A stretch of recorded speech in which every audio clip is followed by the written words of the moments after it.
This is Pat Solver. I'm the CEO of Health Tech Hatch and the moderator of the Personal Connected Health Alliance's Innovation HealthJam.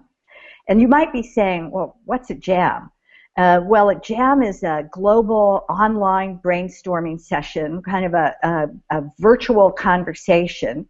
And the focus of our jam is going to be how to create a digital health agenda to transform healthcare.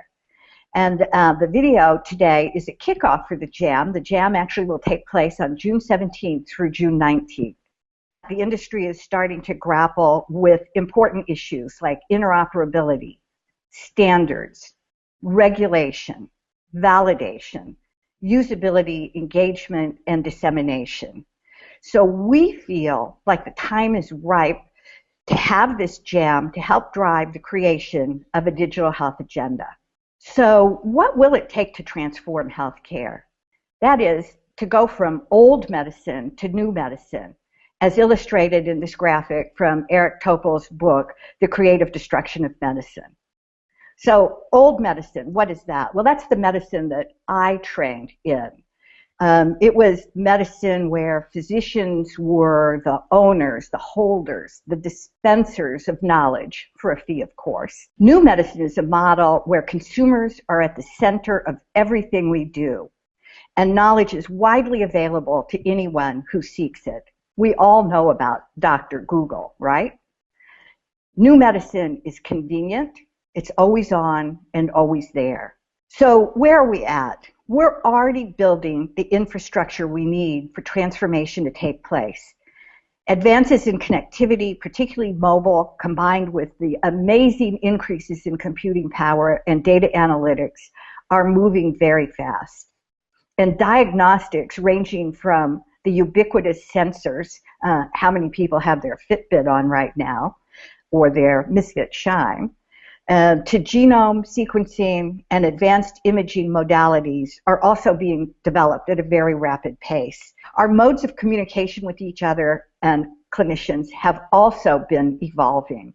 Social networking now allows patients to engage and learn from other patients just like them. And HIPAA-compliant secure text messaging, apps like MeVisit, and telemedicine platforms are transforming the way docs communicate with docs, the way docs communicate with patients and families, and the way patients, vice versa, communicate back with their clinicians. All of this infrastructure, however, has to be combined with a fundamental change in our system from doctor-centric to consumer-centric. And again, this is already starting to take place.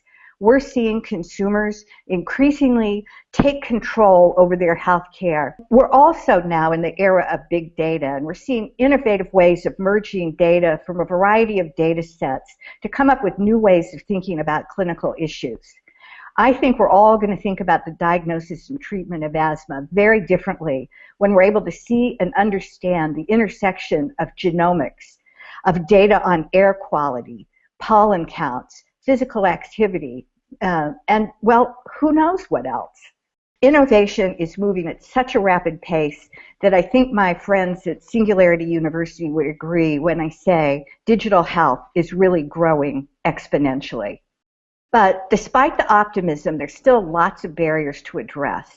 There's way too many fitness apps and far too few digital health tools that address costly, complicated problems such as mental health and complex illnesses. And by and large, practicing physicians are not particularly engaged in digital health, and they don't really know what's out there. There's a woeful lack of standards and interoperability, particularly in mobile. And although progress has been made, there's still lots of concerns about privacy and security. Another issue is that funders, particularly venture capitalists, have a need to focus on short-term ROI. So digital health tools for complex issues that may take longer to develop and prove the concept are less likely to end up receiving these precious funding dollars.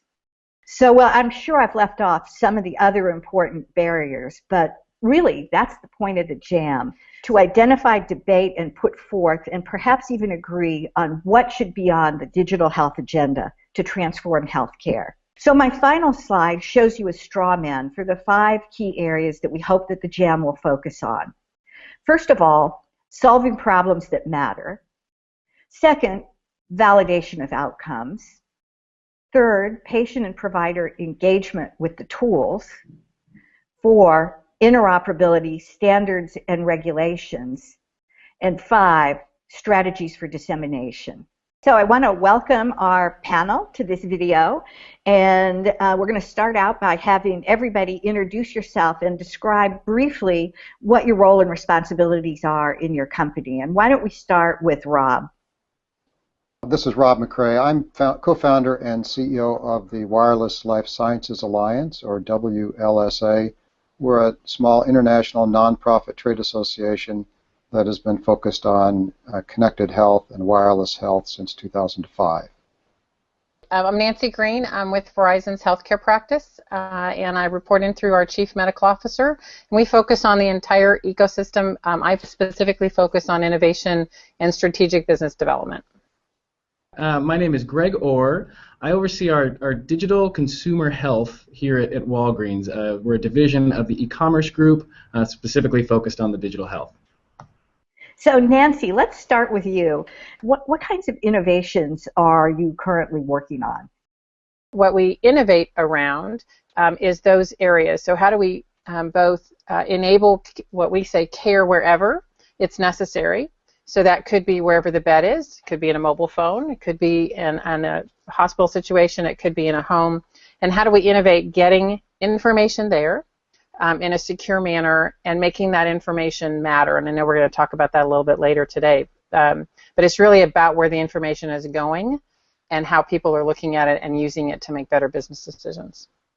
Greg, so you're with Walgreens, and I think what you're going to tell us is this is not my grandfather's Walgreens. You guys have been into mobile in a big way. Tell us what's up. We're very interested in startups and everything that's going on out there, and I like to joke that we were a startup back in 1901. We've expanded quite a bit since then. As far as where we're focused on, our number one job is in the digital spectrum is really convenience. For us, mobile has really started to become the main point of traffic. So back in 2010, we had about 10% of our traffic coming through mobile, and now we're over 50%. So people are starting to really utilize this for their means of convenience, and we're very happy because it's a very easy way to reach out to folks for both making it easier to fill your prescriptions clearly, that increases adherence, making that easier, but also other types of medical and health services that we offer, and so things like our healthcare clinics being able to go into a retail center very quickly, other types of programs.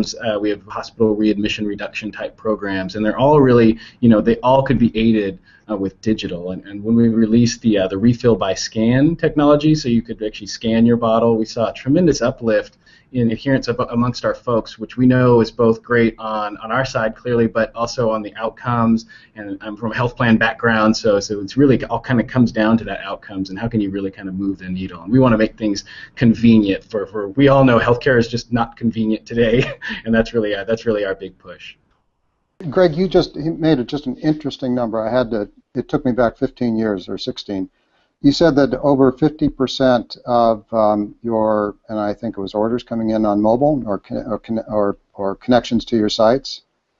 So that just reminded me of something. In 1999, I was running a little digital music company, a little interlude out of healthcare, and I remember seeing a press release from Intel, and I think it was third quarter of 1999, and for the first time in history, more than one half of their quarterly orders for their chips had come in over the internet. That was a big deal back then, and so maybe that tells you digital health is actually getting there from a commercial viewpoint when you reach that threshold. So congratulations. Solving problems that matter. And I'd really like to get your perspectives on this. I was at the Consumer Electronics Show in January, and they had a whole digital health section. And you would think that the only thing going on in digital health, if you attended CES, was wearables. It was one fitness app after another, and really not much on the floor, on the trade show floor, that was aimed at taking care of more complicated health issues. You brought up a good point about sort of these being, they're really only for primary prevention, and I think, these are gateway devices in my opinion. They're kind of, I was a proud owner of my Palm Pilot 3C. That was the color one, right? That was like the big deal when we had the color one that came out. And, and I looked around going, why doesn't everybody have this? I guess I'm clearly a first mover in this type of technology. But now all that stuff went into a phone, right? And I think what we're going to see is the Fitbits of the world will start to change shape into other types of, devices. But more importantly, it'll add, those will evolve into actual true kind of remote monitoring that you'll see that can actually start to attack our really high spend right now. But you're talking about solving problems that matter here, Pat. The biggest problem that's addressable globally using the knowledge and the technology that we have now is to bend the curve on unnecessary demand for healthcare services.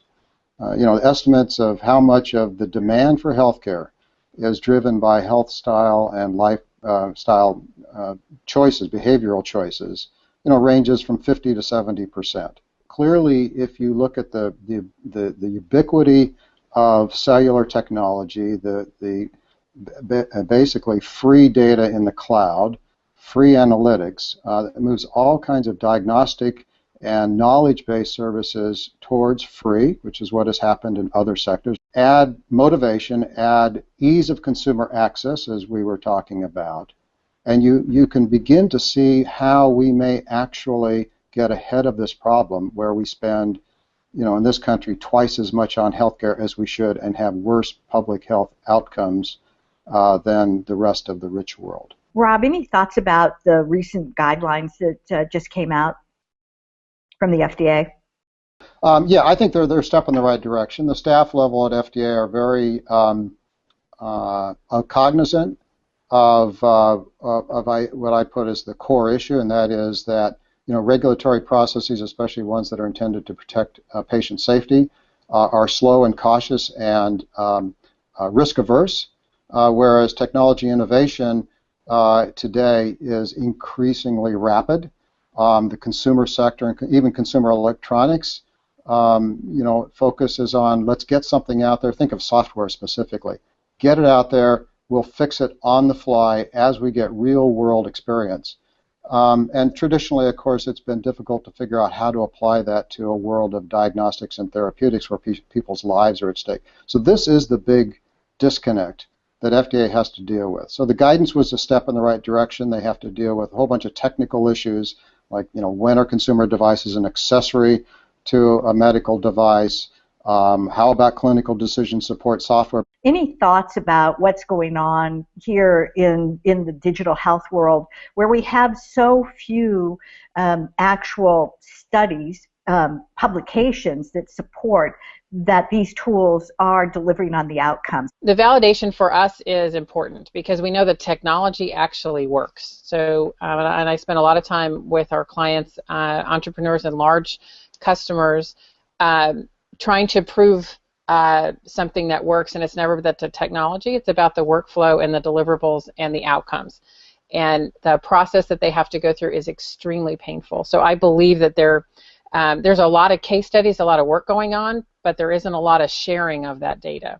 So they're all duplicating the same thing. I think to date there's about 48,000 health-based apps, and there's like 12 new ones coming out every day or something like that. FDA is doing a great job with devices, but it's going to be a little tougher on the app side because I'm really looking for three things that I think make sort of the perfect partner for our ecosystem. And they're sort of in level of importance, right? So privacy and security is absolutely critical. And it's a little bit of the wild, wild west out there right now. Number two, really the heuristics and usability. So we can do a little bit of that ourselves, but although Walgreens is a large company, our digital health team's kind of like a little startup within that. And so, the number of resources it would take for me to really do true sort of usability testing on every partner, that we wanted to bring in our ecosystem would be sort of unrealistic. And then finally, down to your topic, the efficacy. do they really work? Are they just like really, really fun things that we have that aren't making a difference, or someone to do those types of studies and give me sort of like peer-reviewed, non-biased type feedback. And I think it's going to be up to us as an industry to work with FDA and maybe other bodies, but to really come up with our own level of kind of certification, much as like Trustee did with internet security privacy policies, way back in the 2000s or so. In actual fact, what do we know and what do we need to do to get people more engaged with the apps? Because it seems to me that this problem of non-use is in part a patient engagement issue. Patient engagement is a thing that we've been looking at and have hired some of the top behavioral scientists to help us figure out how to do that. How do you keep people engaged? How do you create the true social care network for them to stay engaged? And it's interesting to find out how different people are motivated by different things to keep them engaged, and that's part of what's necessary to start plugging into these apps, rather than it just being a collector of information. How do you entertain and add the gamification, if you want a good word, into the app to keep them engaged, and then make the information matter, as I said earlier. How does that information, or can that information make a difference in their care, their world, their care networks world, things like that? And I've got one thing. I can phrase it all in one word: Vegas. Quite honestly, like when you look at Las Vegas, like how do you incentivize folks? How do you use your data to actually drive behavior? And I say it kind of jokingly, but there's a great book out there called Double Down on Your Data, and it's by some of the founders of the Total Rewards program at Caesars. And so they will literally use data when you go to Las Vegas. They know, based on your specific profile, of course you're using your Total Rewards card in the slot machine or what have you, they know at what point you're going to start feeling unlucky. And that point is different for me and it's different for you. Well, they don't pay attention to me because I don't gamble enough. But for the larger gamblers, they utilize that data, and they literally have what's called a luck quotient. And they'll figure out at what point you start to drop in that luck quotient, and that's when sort of free buffets start to come and free things. So it's an interesting concept to be able to find out what actually will motivate someone to change. I think we can utilize some of that rich data that we have. I was amazed that it is not the reward that motivates most people. It's the reward I didn't get. That I almost got that. You mean I didn't get 10 more points because I didn't step on this scale? Wait. And it's telling them that they could have gotten that. And that is more motivating than money. It's more motivating than points all over. It's really that I could have gotten that. It's really very interesting. Amazon and Walgreens and Target and Walmart do more to change and drive daily behavior than any other force in the United States. And you can sell different outcomes, sell different products, sell different services, and motivate people to do that. We think in terms of the engaged health consumer as a pathway to the future, and these are individuals who are increasingly knowledgeable, they are motivated, they understand that health is something they have to kind of contribute to. Look at automobiles, which are highly regulated, but they're safer now.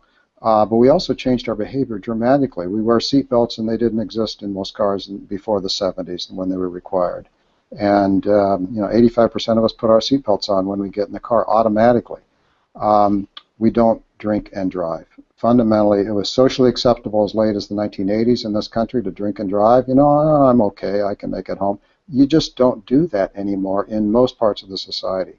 Smoking is another example where some combination of movement has changed behavior, and retail sector has done just fine selling other things.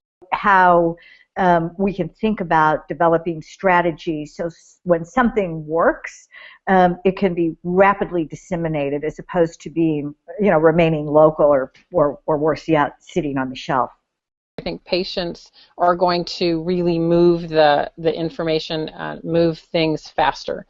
And I think their interactions with their associations, we have a lot of work now recently, a lot of the different associations, especially the patient-centered ones, really want to get information out to their members, and I think that will then force that to get into the healthcare system even faster. It's interesting. I mean, since we're living it, maybe we're not seeing some of the transformation, but as recently as 4 or 5 years ago, going to a retail to a retail pharmacy and getting an immunization was kind of, nobody did that, right? And since that time, Walgreens has become one of the major providers of immunization. So I think you're absolutely right, and retail is probably a great place. And you mentioned a lot of great retailers that are kind of trying new things.